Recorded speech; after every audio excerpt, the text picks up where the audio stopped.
राज्यातली जर पाहिली तर कोकण आणि मुंबईमध्ये पाऊस जो आहे तो जास्त पडतो. कोकणात जास्त मुसळधार पावसाची सुरुवात झालेली आहे.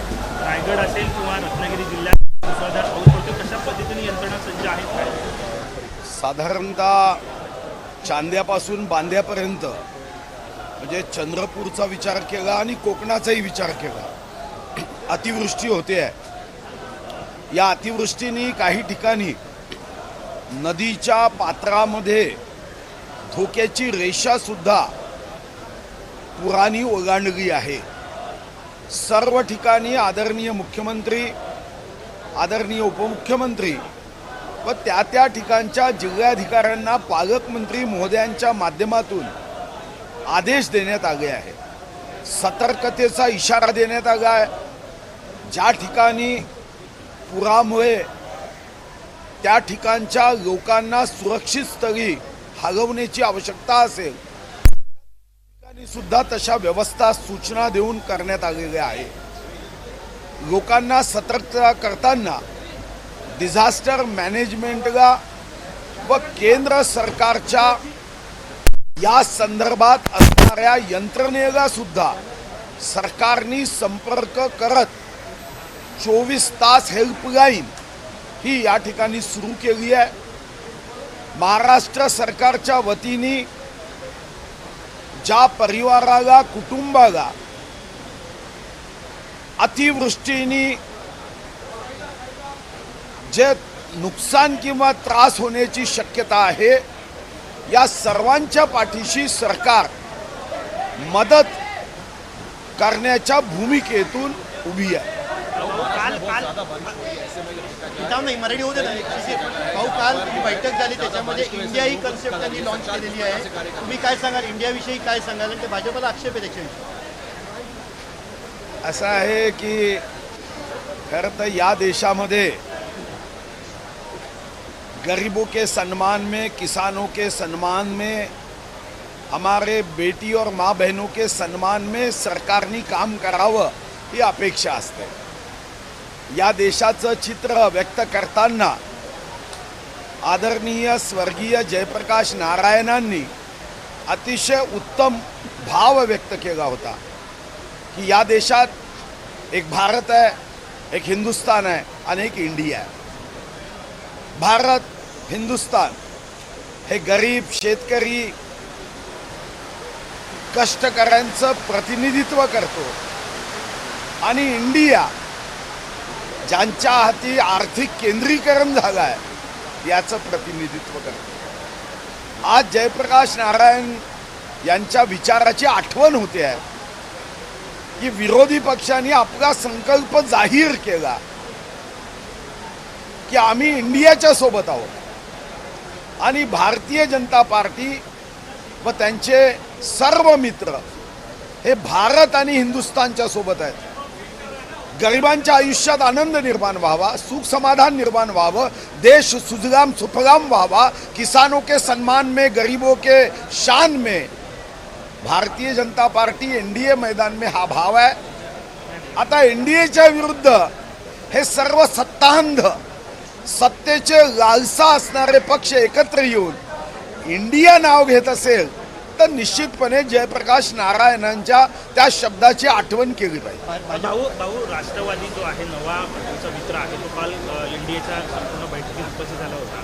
संजय राऊत असं म्हणतात की ज्यांच्यावरती भ्रष्टाचाराचे आरोप केले तेच लोक आता त्यांच्यासोबत त्यांनी घेतलेले आहेत असं संजय राऊतांनी म्हटलं. जसं पहिल्यांदा कॅसेट आपण रिव्हर्स घेऊ शकत होतो, जरा राऊत साहेबांनी ज्या भाव भाषा केली ते रिव्हर्स घ्या.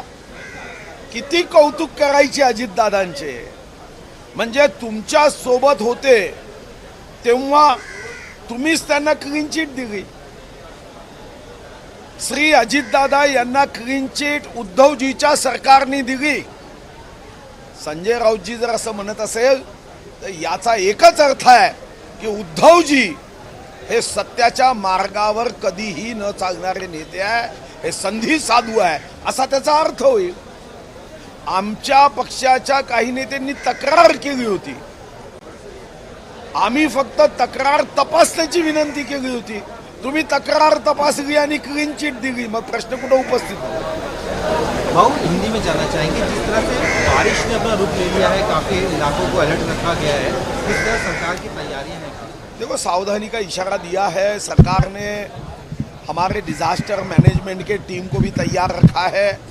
सभी पालक मंत्रियों ने अपने अपने जगह में जिलाधिकारियों से संपर्क करते हुए उनके निवास की व्यवस्था, उनके खान पान की व्यवस्था, उनके नुकसान भरपाई की व्यवस्था, पंचनामा करने की व्यवस्था के बारे में बताया है।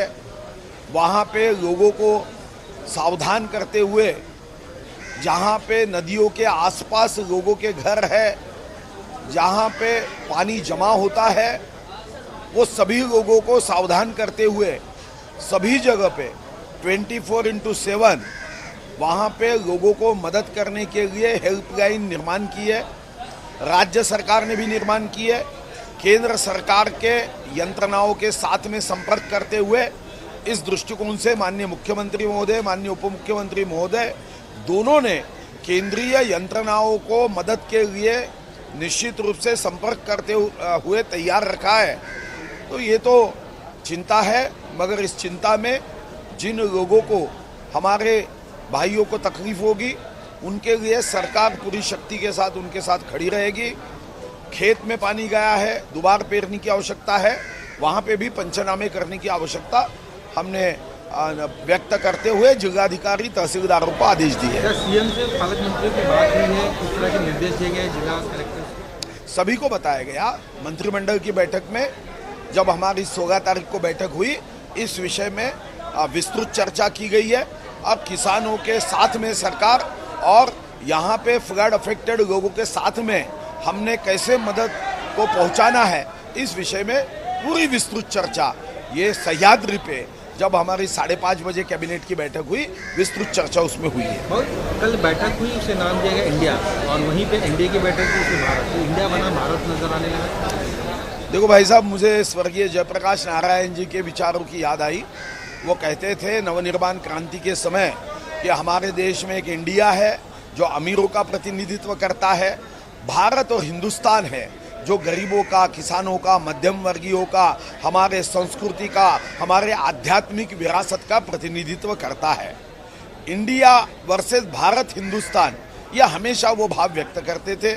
आज मुझे लगता है कि विश्व गौरव, देश गौरव, गरीबों के मसीहा नरेंद्र मोदी जी ये देश को आत्मनिर्भर बनाते हुए गरीबों के सम्मान में, किसानों के शान में, हमारे माँ बहनों के गौरव के लिए काम कर रहे हैं। ऐसे समय अमेरिका में जाकर भारत की निंदा नागस्ती करने वाले राहुल गांधी जी ने इंडिया नाम देकर उन्होंने अपनी सोच को प्रदर्शित किया है कि उन्होंने कहा है कि हम जब सरकार में आएंगे तो ये सत्तांध पार्टियां सत्ता की लालसा लेकर ये सिर्फ अमीरों की बात करेंगे। जयप्रकाश नारायण जी जिन्होंने अपने विचार भारत और हिंदुस्तान के लिए रखे हैं, वो विचारों पे चलने का इनका कोई लक्ष्य नहीं है, इनका उद्देश्य नहीं है। और इसलिए मुझे लगता है कि ये भारत हिंदुस्तान बनाम अमेरिका में जाके देश की निंदा करने वाले राहुल गांधी जी के इंडिया की लड़ाई ये शुरू होगी।